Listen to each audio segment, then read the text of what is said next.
Hello, welcome back to this YouTube channel. Hope you guys are doing okay today. Yeah. So I hope you've been enjoying yourselves in your respective schools and all of that. So we'll be looking at the market equilibrium with taxes and subsidy. So this is meant it's a calculation class and also a graph class, and it's meant to be an interesting class. Yeah. So it's not a big deal. So let's quickly dive into what we're supposed to do today. The market demand and supply functions of Suya in Lekki is given as this. So this is the demand function, and that's the supply function. So how would you know, right? Even if you're not told the demand or the supply function, look at the sign showing the relationship between quantity and price. So here, quantity here, there's a minus in front of price to tell you that quantity and price are negatively related, right? So if price increases, quantity falls. So that's instead that's likely demand. That's a demand function. Like that's a demand function. And then if you look at the supply, quantity is there. The sign in front of P, 2P is plus. So quantity and price, they are positively related. So if there's an increase in price, there's going to be an increase in quantity supplied. So that's and vice versa, right? So that's supply normally. Now, in case we're given a question where QD was written here and then it is also plus as written there. So you shouldn't think it's a wrong question. So in that case, that means an increase in the price of the product will make you buy more of the product. That is, if this had been QD and then there is a plus in there. So it's just telling us you're not looking at a normal good anymore. So you're looking at goods that are abnormal, like maybe jewelry, articles of ostentation, or thereabout. So where an increase in the price of those commodities would make them more appealing for people to buy more of them because those who buy them consider them um, social symbols. They consider those kind of good social symbols. So status symbols rather, status symbols. Okay, so like the more expensive they are, the more appealing it is to them because it makes the product exclusive to them, right?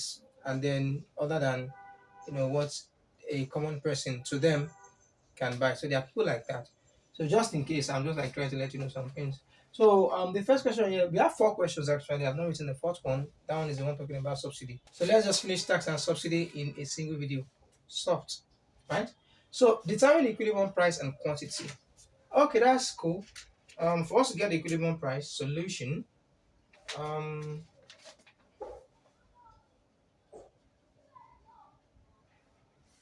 for us to get equilibrium price and quantity solution, so what we'll just do is QD. So for A, we'll be doing you just write as equilibrium. I don't think this one should be difficult for any one of you. As equilibrium, comma QD equals QS. So what is our QD? 200 minus P equals 140 plus 2P. So 200 minus 140 equals 2P plus P. 60 equals 3P, and then P equals 20 naira. So that's just that. And then what does it say? If you find the equilibrium quantity. Alright, so since we equated them, so what we just do is, so we call this P star, right? So equilibrium quantity, um, QD equals QS equals Q asterisk. Okay. So we can just say, you can just pick any of the functions. So equilibrium quantity, let me pick the demand function equals 200 minus P. So Q star equals 200 minus 20, and that's going to give me 180 units. All right, but if you feel like you want to use a supply function, it's okay.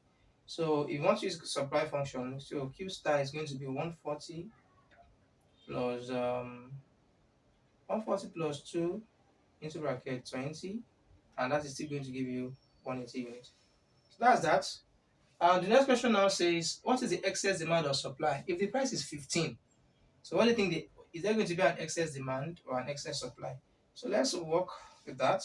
If the price is 15, so quantity demanded would be 200 minus 15, which is equal to 185 units. And quantity supplied would be, what is it? 140, right? 140 plus 2p 15. So this is going to give us 170. So so QD is more than QS. So the first thing to say is that there is a shortage there is excess demand, right, or shortage, right? It can just or shortage since QD is greater than QS. Like that's the first thing.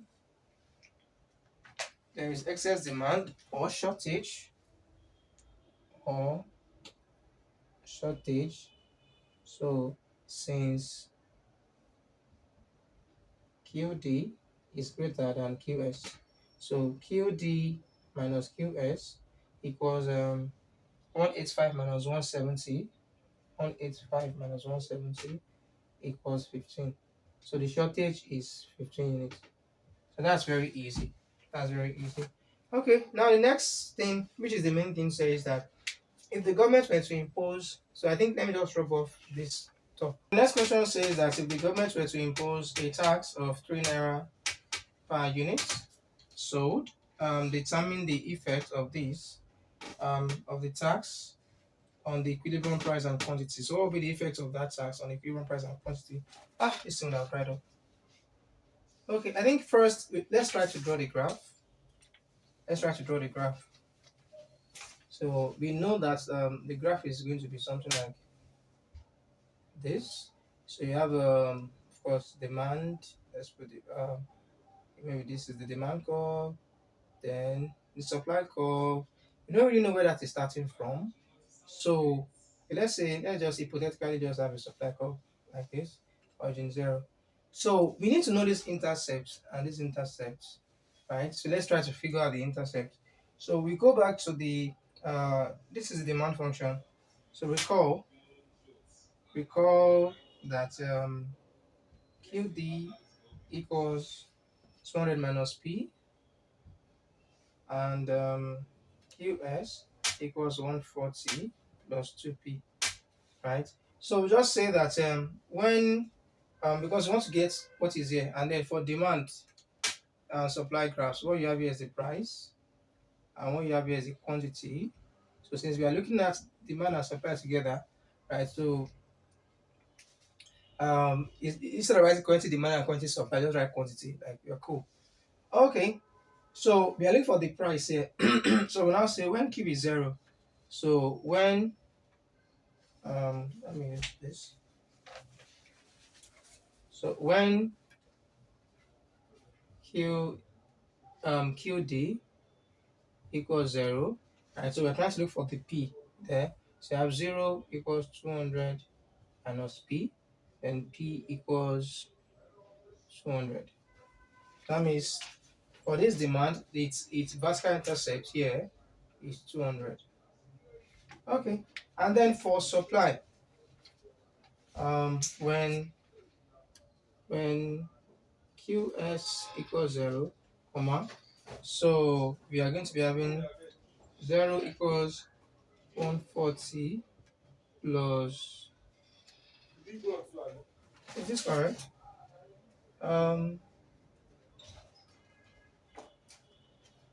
So we'll be having, well, fine. We'll be having 2p, so 2p equals minus 140, then p equals minus 70. From there, what that means is that for our supply, vertical intercept, this that means this guy probably extended. Not probably, this thing actually extended, but we are not going there though. So the vertical intercepts are around minus 470. As this is where negative values are. So it's going to be something like this. But let's just do this. Let's just do this. Since the vertical intercept is a negative number, so that means this supply curve is still coming down to a negative side. But we don't, that's not really a problem. Okay, for this question. And then we already got our equilibrium. So our equilibrium price was what was it? We got 20 and the quantity was 180. So our equilibrium price was 20 and then the quantity here was 180. Okay, so now that we have this graph, it now says a tax of 3 per unit. And then when a tax is imposed, it simply means you have to kind of look at the side that is imposed on. So is it on consumers? if the tax is imposed on consumers, that means consumers now have to pay the old price plus the tax for every commodity that they are buying. So if they were paying 5 naira before and now the tax is 3, and so that means they'll be paying 8 naira for the product, now, right? And then for the producers, if the producers were receiving 5 naira before, then the tax, let's say the tax was imposed on them or something, and then maybe like they have to like pay the whole thing on their own. So that means they won't, out of the price that they are receiving now, a part of it will now begin to go to the government, right? So if initially here, now what I'm trying to say is that initially here, 20 naira was the equivalent price. If the consumer was to pay 20 naira, producer receives 20 naira soft, right? But now that tax has been imposed, consumers will pay more than 20 naira. And then so the producers will receive less than 20 naira because producers will be bearing a part of that tax burden, right? So that means after they've collected the price, some of the tax burden is being borne by them, right? And then they would have to like take that out of the price that they are receiving and pay to the government in terms of tax revenue. So this class is actually a continuation of the tax incidents. We've done the theory of tax incidents, but now we are trying to like use calculations to like explain some things. Okay. So that being said, so when a tax is imposed, I think I said it before that we have to like figure, is it on the supplier or on the consumer? But in this case, it was not said at all. So normally speaking, if you do your calculations properly, whether the tax was imposed on the consumer or it was imposed on the producer, your results will be the same thing, right? Your results will be the same thing. So what we are going to do here is that we are going to assume that the tax was imposed on the supplier. And we can actually do both, like do the calculation for the two of them. So when the tax is imposed on the supplier, so the tax is 3 naira per unit. Let me just rub off this part and then we talk about the tax. When the tax is imposed on the supplier, what happens to the supply curve? Where does it go? Does it shift outwards or shift inwards? Thankfully, you've attended classes on change in demand and change in quantity demanded, change in supply and change in quantity supplied. So there's going to be a change in supply, which is going to be a negative change in supply, like a decrease in supply. So in that case, we have this is this was the former supply, former demand.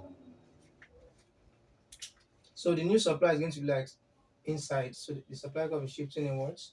So the supply curve will shift inwards by the amount of the tax. Now the tax is 3 naira per unit, right? So how do we depict that? So I want us to just do it like just look at it gently, because I don't want you to cram this stuff. Q is here, price is here, supply, demand. So initially 180 and 20. So for example, this 180 units will no longer be at 20 naira, right? It's now going to be at 23 naira because this guy has to shift by the amount of the tax. So this can be like at 23 naira. So let's assume this was 23. I'll rub it off as a way of guiding us to sketch our new graph. Or wait, if the whole of this space to this space is 20, let's give it more space. So this can be 23 naira. Okay, that means I'm meeting here, for example. All right, so to draw this, in case you're using a graph sheet, so this is going to be, I think this came down somehow. So this is going to be the new supply curve.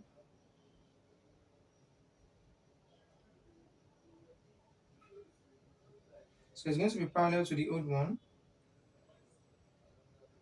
Like I said, the supply curve is shifting by the amount of the tax. So it shifted inwards due to tax.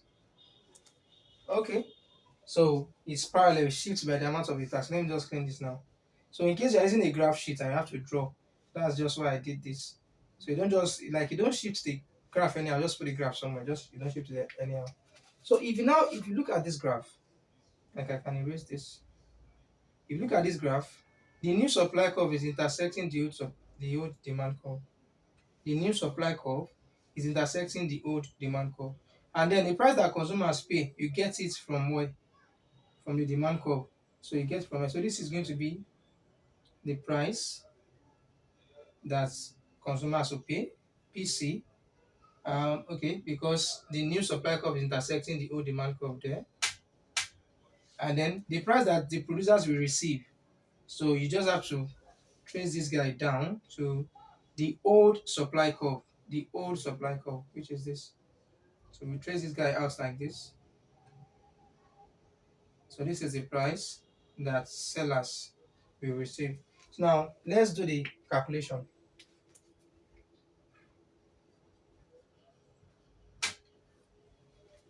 Alright, the tax is 3 naira per unit. So what we'll just do is since we put the tax on the producer, right, and QS equals 140 plus 2p initially. Now QST, that is after tax, will now be 140 plus 2. Now the price is no longer just P, the price is now P plus the tax, P plus T. Alright, so from there, QST equals to 140 plus 2p plus 3.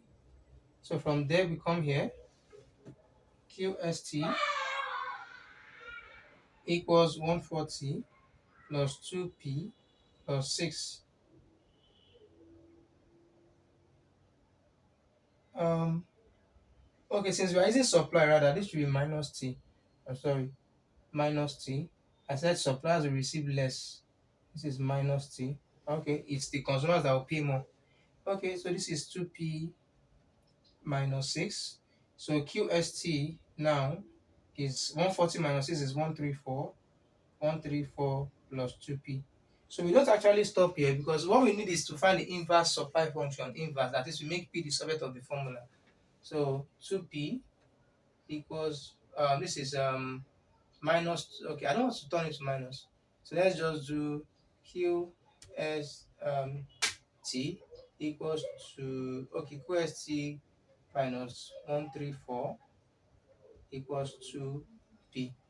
So p on its own now, p on its own is now going to be equal to this is divide through by 2, divide through by 2. So p will be equals to 0.5 qst minus 67, right? Minus 67. So this is the price that the producers will receive. Price that the producers will receive.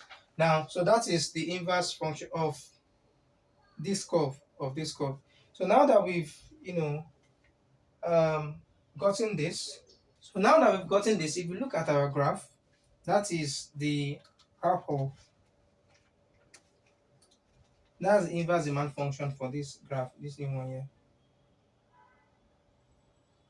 So how do we now get the price and the quantity out? So if you trace this one down here, this should give you the new quantity. So we're expecting that theoretically the new quantity should be lower than 180. So what we have to do in this case is we will equate so PST will be equal to PD. That is, this equation is the equation of this new supply curve after tax. And since it is intersecting the old demand curve, so we equate them together. Just that in this case, we are going to be using the inverse demand function too. If you recall, initially QD was I think 200 minus P, 200 minus P. So since we have expressed this other curve in terms of its inverse form, like we've transformed it into inverse demand function. Inverse simply means that you make P the subject of the equation of the demand function. That's the meaning of inverse. So don't disturb yourself too much. So we do the same thing here. So P D is going to equal to 200 minus QD. Right, so that's just what it is. So now after tax, so we just do PST, okay, equals PD. This function, right, equals to the PD. So when we do that, PST is 0.5. This can just be Q now, like this one can just be Q now. So Q minus 67 equals to 200 minus Q, because of course we expect that the quantity after tax, like QST, must be equal to QD. What I mean is from this now, from this point, the quantity here should be the same thing, right? And how do you get the quantity here? When you make the equation of this supply curve to be equal to the equation of this demand curve, so you get the same quantity. So since we are getting the same quantity, you can just make them Q and Q. So that's about that.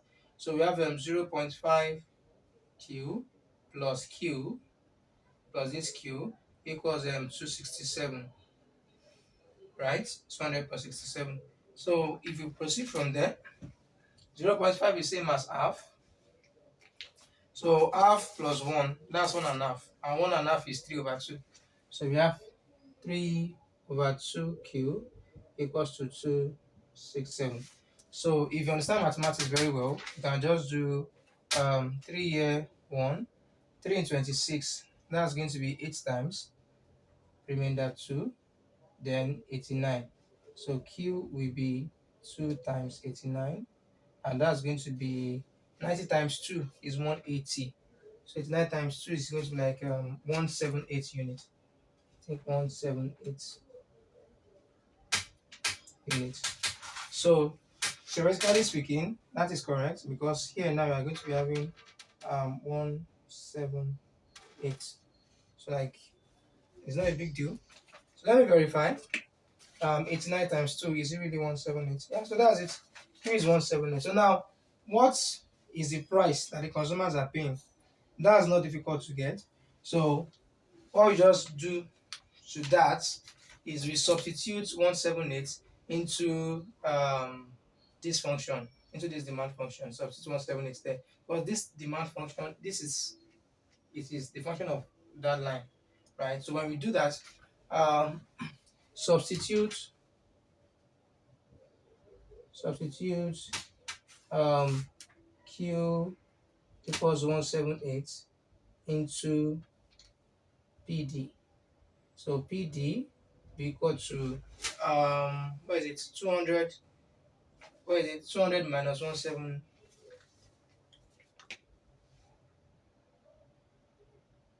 200 minus 178. Okay.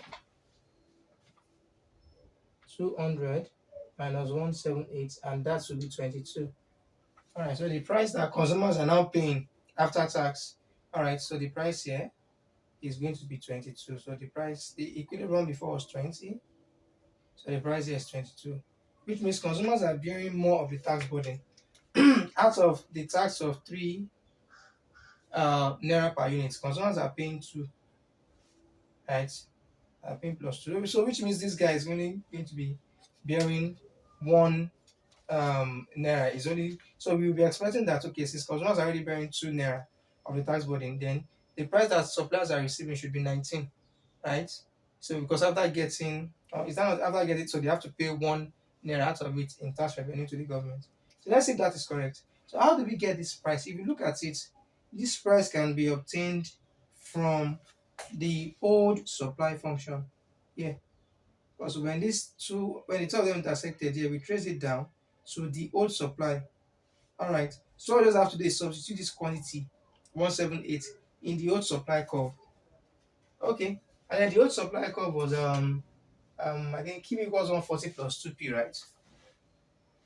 To obtain price of supplier after tax. So we'll do what was it? So recall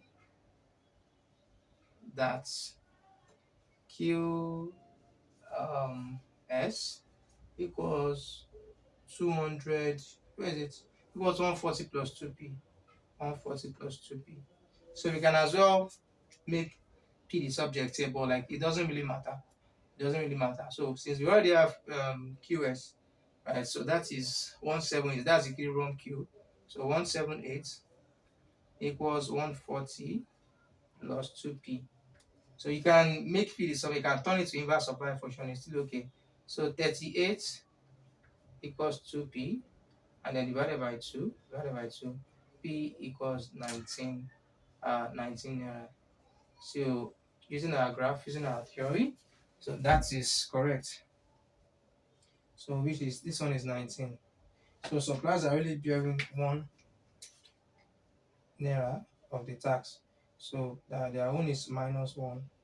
So they have to pay 1 to the government, and then these guys have to like bear more. Or let me just call it a plus 1. So 2 plus 1, that's going to be like going to the government, multiplied by how many units is being sold. Because all of this now, all of this part now, from what we did that time, all of these parts represent the tax revenue. The tax revenue. So the tax revenue is going to be like area of the rectangle. So from here to here, 22 minus 19, that's 3. So 3 multiplied by from here to here is 178. So tax revenue, although this question now asks us to calculate tax revenue, we can just do that. So tax revenue, just in case, will be equal to 3 times 178. Okay, and then whatever we get. So if you do 180 multiplied by 3, that's 540. Then 540 minus 6. 540, that's like 534. 534. So tax revenue should be around 534. I'm not very sure. 3 times 8 24, 4 keep 2. 3 times 7 21 plus 2 23. 3. Okay, it's correct. So 534 naira. That's going to be the tax going to the government. Alright, so if you look at this, if you are now asked what type of elasticity is this? Right? So like from this tax incidence, so what kind of demand curve, what's the elasticity of the demand curve of this particular function? So consumers are bearing more of the tax burden than the suppliers. So this is an inelastic demand. So the demand must be inelastic for consumers to be bearing more of the tax burden. So the supply, even though the tax was imposed on the supplier, was able to shift more of it to the consumers. So this is an inelastic, demand curve. So in last part of the question is now for us like what if it was a subsidy that was imposed? So if it was a subsidy that was imposed, the difference there is that this is not going to be a minus t because subsidy is a plus to okay, to suppliers, like the government is giving them more money. Do you understand? So this is now going to be a plus s. Okay, subsidy, like you don't even really have to ask if the subsidy is on producer or consumer. Subsidy is basically given to producers, right? So that the price that they charge consumers would be lower. So I think we should just have a different class for that, for the subsidy part. So this same question, we just continue from there and then we have a different class for the subsidy. And I think I also want to like show that if the tax was imposed on the consumers, that would have gotten the same result as well. So let's just wait and do that in a second class. But you may try your hands on it to see if your answer is going to be the same thing, right, with what we are going to do, or so you can just do that. That can just be an assignment. By the time you solve it in the next class, you compare your answers and your workings. But if you already get the same answer, then that's cool, right? So you just wait for how to solve subsidies part, or maybe you can just try. So the question now is that if the subsidy of 6 naira, I think that's the question. If subsidy of 6 naira is imposed, okay, 6 naira per unit is imposed on the products. All right, so determine the effect on the equilibrium price, quantity, and total revenue. Okay, determine the effect on the equilibrium price, quantity, and so if the subsidy of 6 naira per unit is imposed, determine the implication of that on the equilibrium price, quantity, and total revenue. So we assume that it was not tax that was imposed, that is subsidy. So we are starting from the beginning, then now it's subsidy. Right, so that you can just try to do that. Then next class we'll compare our answers. Okay, thank you. Have fun.